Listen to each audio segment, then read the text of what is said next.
की गई है। नगर निगम की 11 सीटों में देहरादून समेत 5 सीटें अनारक्षित हैं, तो वहीं हरिद्वार समेत 4 सीटें महिला आरक्षित हैं। हरिद्वार सीट पिछड़ी जाति महिला आरक्षित की गई है, लेकिन अब नगर निकायों के आरक्षण की सूची सरकार के लिए सिरदर्द बनती जा रही है। पहली बार नगर निगम बनाए गए अल्मोड़ा और पिथौरागढ़ में मेयर पद का जो है महिलाओं के लिए आरक्षित किया गया है।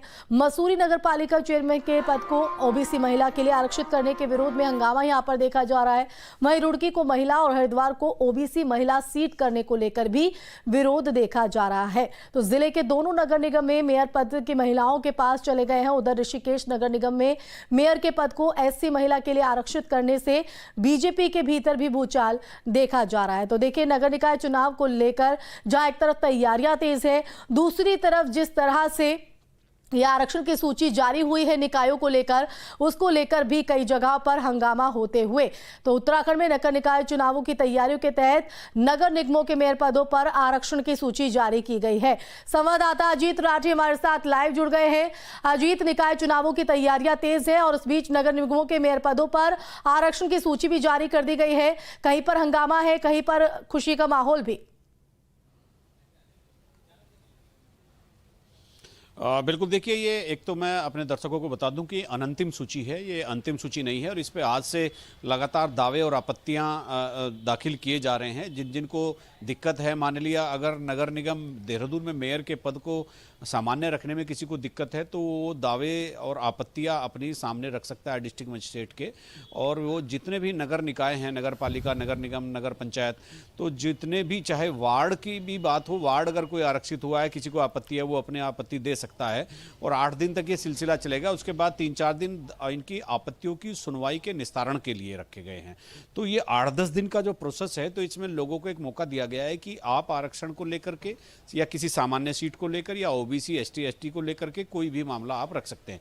लेकिन ये बात जरूर है कि इस अंतिम सूची में सबसे ज्यादा तूफान भारतीय जनता पार्टी के खेमे में है। भारतीय जनता पार्टी इस मामले को लेकर के काफी अंदर खाने जो है, बहुत ही लोग आक्रोशित हैं। जैसे देहरादून में विकासनगर एक नगर पालिका है, बहुत बड़ी नगर पालिका है और ये पश्चिम देहरादून में आती है। तो वहाँ जो भाजपा के विधायक हैं मुन्ना सिंह चौहान, वो उसको शेड्यूल ट्राइब के लिए आरक्षित करने के विरोध में खड़े हो गए और उन्होंने कहा है कि अगर जरूरत पड़ी तो इसके लिए लिटिगेशन में भी जाएंगे। इसी तरह से ऋषिकेश नगर निगम को एससी महिला के लिए कर दिया गया है, तो वहाँ भी भारतीय जनता पार्टी में बहुत ही द्वंद्व मचा हुआ है।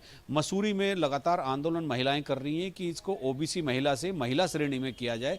तो चूंकि ओबीसी वहाँ कम है मसूरी में, तो ओबीसी महिला वहाँ नहीं होना चाहिए जो नगर पालिका अध्यक्ष का पद है। बिल्कुल, और देखिए 8 से 10 दिन का प्रोसेस आप बता रहे हैं अजीत, तो कहीं ना कहीं ये कोशिश है कि यहाँ पर जो आपत्ति है वो जाहिर की जाए और इस आपत्ति के बाद निराकरण की जो गुंजाइश है वो यहाँ पर रह जाती है। लेकिन जिस तरह से हंगामे की तस्वीर सामने आ रही है, जिस तरह से विरोध दर्ज कराया जा रहा है, ये सरकार के लिए एक चुनौती साबित होते हुए और सिरदर्द बनता नजर आ रहा है। बिल्कुल, देखिए, आपको आपत्ति दर्ज भी करानी होगी। अगर किसी को ऑब्जेक्शन है, वो आपत्ति दर्ज भी कराएगा और वो लिखित में दर्ज कराएगा, रिसीव कराएगा मजिस्ट्रेट के सामने जाकर के।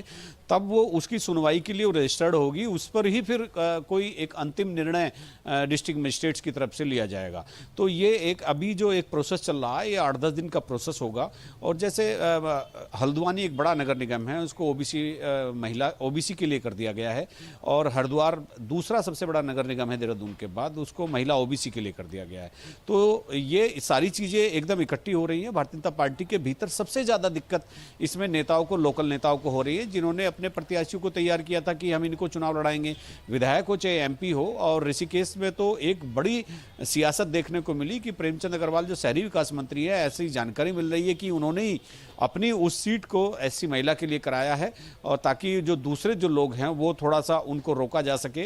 राजनीति में जो उनके सामने जो जिस तरह की चीजें आ रही थी, तो उन्होंने इस पर वीटो लगाने का काम किया है। तो ऐसी कई जगह की चीजें सुनने को मिल रही है और उन्हीं की वजह से अब ये 8-10 दिन और देखिए, यही वजह है कि इन तस्वीरों के बाद सवाल सभी के जहन में ये है कि ये जो कलह देखा जा रहा है, खासकर बीजेपी के अंदर ही जो नेता लोग हैं जिनकी तरफ से कोशिश की गई थी कि हम इस प्रत्याशी को मैदान में उतारेंगे और शायद जीत की जो है संभव भी उन लोगों की मानी जा रही थी। लेकिन जो ये आरक्षण सूची है वो लगातार सरकार के लिए अब गले का फांस बनते हुए दिखाई पड़ रही है।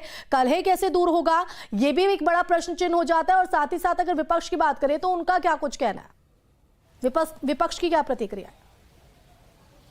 नहीं, विपक्ष में इसकी कोई बहुत तीखी प्रतिक्रिया नहीं आई है, लेकिन उनकी जो सामान्य चीज़ें हैं, जो सामान्य शिकायतें हैं, वो दर्ज करा रहे हैं।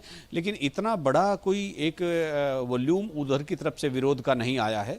तो ये सबसे ज़्यादा दिक्कत, सबसे ज़्यादा अंतर्द्वंद भारतीय जनता पार्टी के भीतर देखा जा रहा है।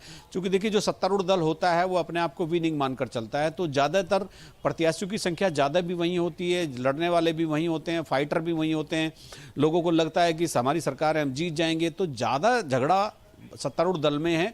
और थोड़ा बहुत जो दिख रहा है, कांग्रेस भी उस चीज़ को लेकर के, कई सीटों को लेकर के परेशान है। जैसे महिलाओं के लिए पिथौरागढ़ और अल्मोड़ा आरक्षित कर दी गई है, तो पहली बार नगर निगम बने हैं, तो कांग्रेस का इस पर भी आपत्ति है कि आप पहली बार ही कोई सीट बनी है, पहली बार में उसको आरक्षण कैसे दे सकते हो, आरक्षित कैसे कर सकते हो मेयर की सीट को।